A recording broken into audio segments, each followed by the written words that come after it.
ప్రతి హిందువుల చిరకాల స్వప్నమైన అయోధ్య రామాలయం ద్వారాలు తెరవడానికి ఆహ్వానం పలికే శ్రీరామ స్పర్శ అక్షంతలు పాజుల్ బేగ్పేట గ్రామం శ్రీ ఆంజనేయ స్వామి దేవాలయంలో విశ్వ హిందూ పరిషత్ ఆధ్వర్యంలో ఉట్ల శ్రీను ప్రత్యేక పూజలు నిర్వహించి ఆయన చేతుల మీదుగా ప్రతి ఇంటి ఆడపడుచులకు అక్షంతలు పంపిణీ చేశారు. జన్మభూమి ప్రాణ ప్రతిష్టకు ఈ అక్షింతలే ఆహ్వాన పత్రికలని అయోధ్యలోని ఆలయంలో 100 క్వింటాళ్ల బియ్యంతో పసుపు దేశీ నెయ్యి కలిపి అక్షత పూజ చేసి దేశవ్యాప్తంగా అక్షింతలు పంపిణీ చేస్తున్నారన్నారు.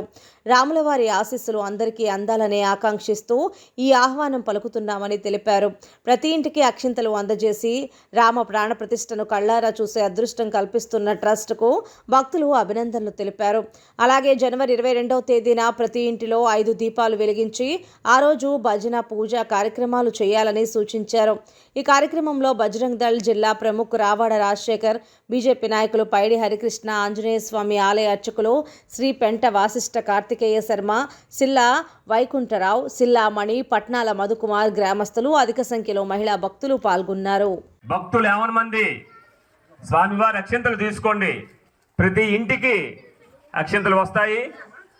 మీ అక్షంతలు మేము ఇచ్చిన అక్షంతలతో కలుపుకొని మీ ఇంటి జరిగే ప్రతి శుభకార్యంలో రాముడు ఆశీస్సుల కోసం మీరు స్వామివారి ఆశీస్సులు పొందుతారని కోరుతున్నాం.